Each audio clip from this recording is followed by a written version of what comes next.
What's going on, guys? So today, obviously another great day. I am green on the day, and hopefully I can keep this trend going into tomorrow, into Friday, and just continue this little hot streak that I've been on. So today, I think I'm done trading for the day. I'm currently up 10% on my day trades. I'm up about another 2% on a swing trade that I'm currently in. But today, I was trading only in my USTOCK TRADE account as far as day trading goes. And if you're not familiar with USTOCK TRADE, you can look it up. It's an alternative to using Robinhood. It's a peer-to-peer trading system or trading platform which allows you to bypass the pattern day trading rule. It does no longer applies because you're now not going through a brokerage. You're actually trading from peer-to-peer. So other people holding shares in a specific stock, you can buy from them and sell to them.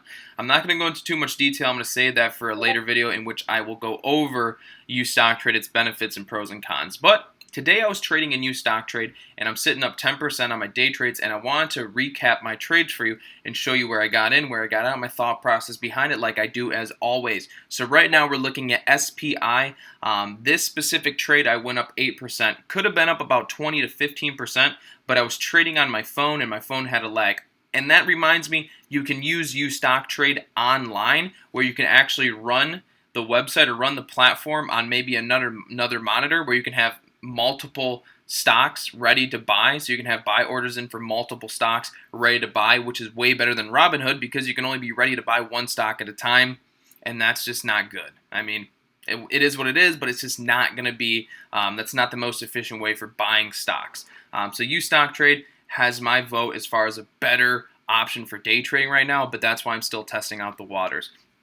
With no further ado, let's just go into how I traded this. Okay, so this is SPI, popped up on my intraday scanner because it was going up by so much percent and so much volume. Not going to go into that, but it was on my scanner for today.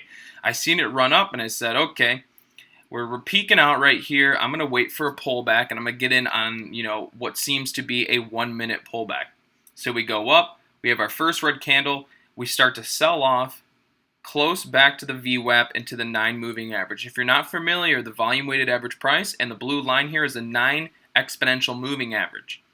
These two indicators you absolutely have to have them. You don't absolutely have to have them, but it's very good to have them when day trading. Okay, so what I looked for was a 1 minute pullback where we run up and then we sell off and we pull back to the volume weighted average price and the 9 moving average. Once I seen this candle open up on the moving averages and the volume weighted average price, it push up and it break above the previous red candle's high. So this green candle is where I entered it at about 70. What did I get in? I got in about 77 cents. Right about this red arrow is where I entered, which was the break above the previous red candle to go long.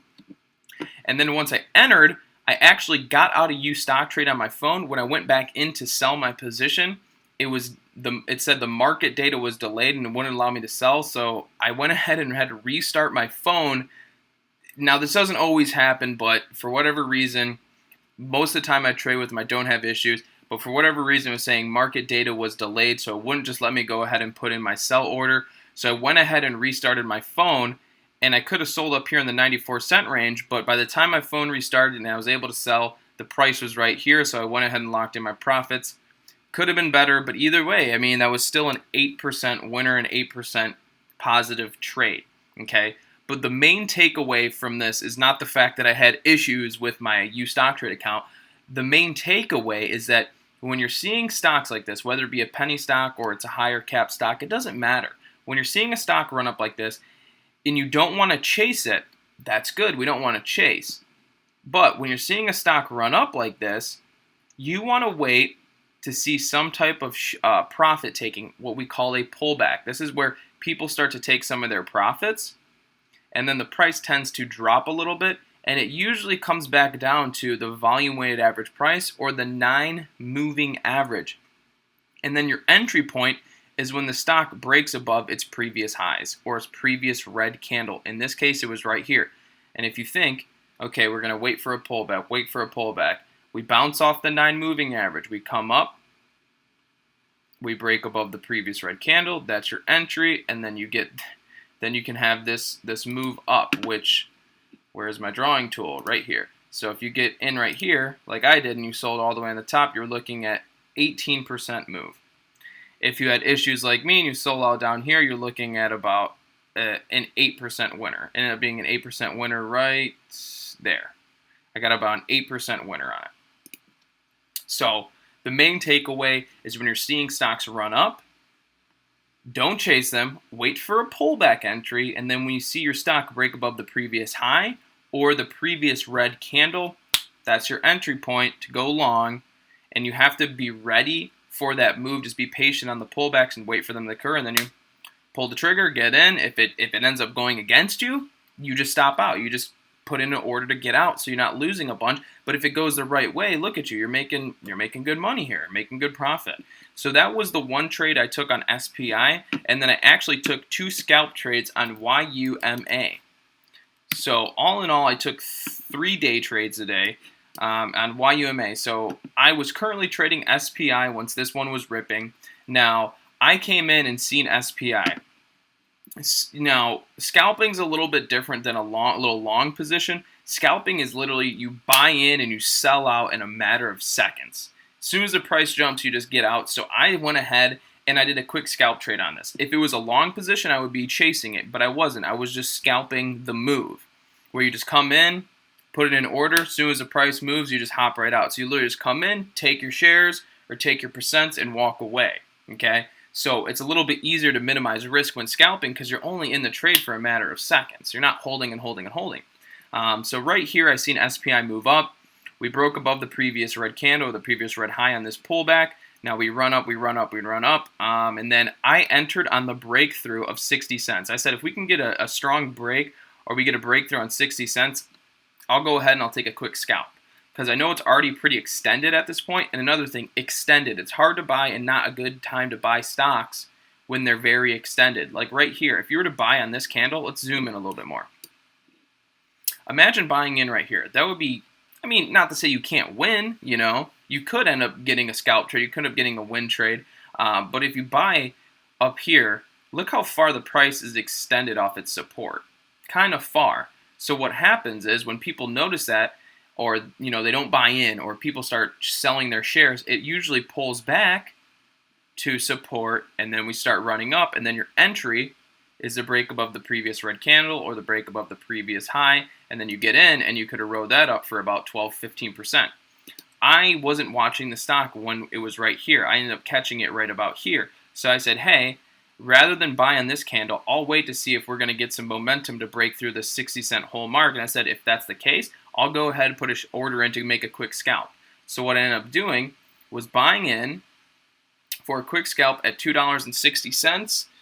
So this one I got in at $2.64, and then let me get my my arrows back up here. So I ended up getting in at $2.64, and then I sold out on this one, or I got in at $2.60. Sorry, so I got in right here, and I sold out simply right there. A quick scalp trade, hardly any movement. Yeah, I could have rode it all the way up to here, but I just played a quick scalp, and that one was barely anything. I went up 1.32%.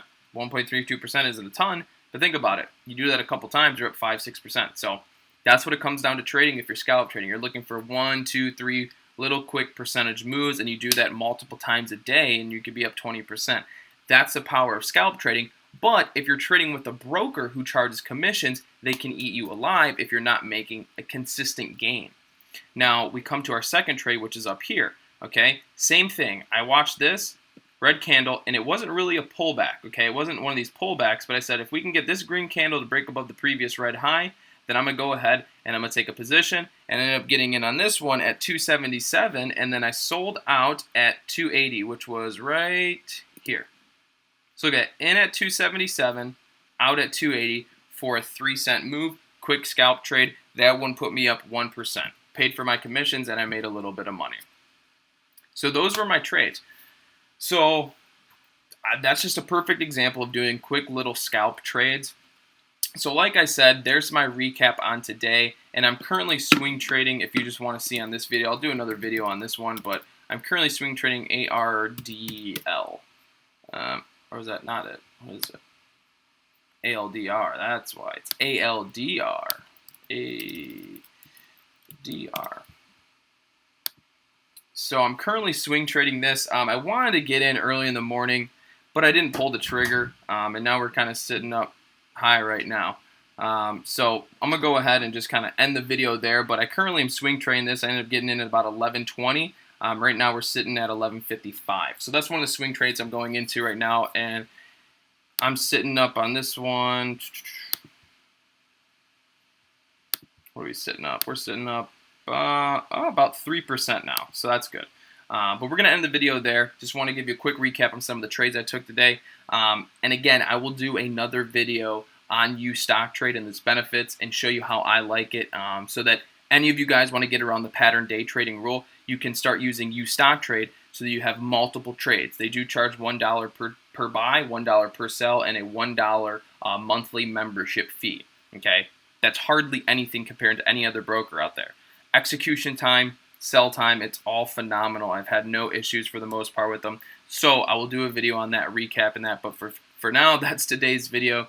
And as always, thank you for watching and thank you for the support. And once again, I am a member of TechBud Solutions. I am a part of the group. So if you'd like, I would recommend to go join the group. It is full of tons of information, more than you can imagine. It's got about 30,000 members, so great place to be. And as always, you can send me friend requests on Facebook. I'm always updating a bunch of random stuff about stocks. So it's just beneficial to be in the in the stock market information flow. Wherever you can find information is good. So let's end it there, and I'll see you guys next time.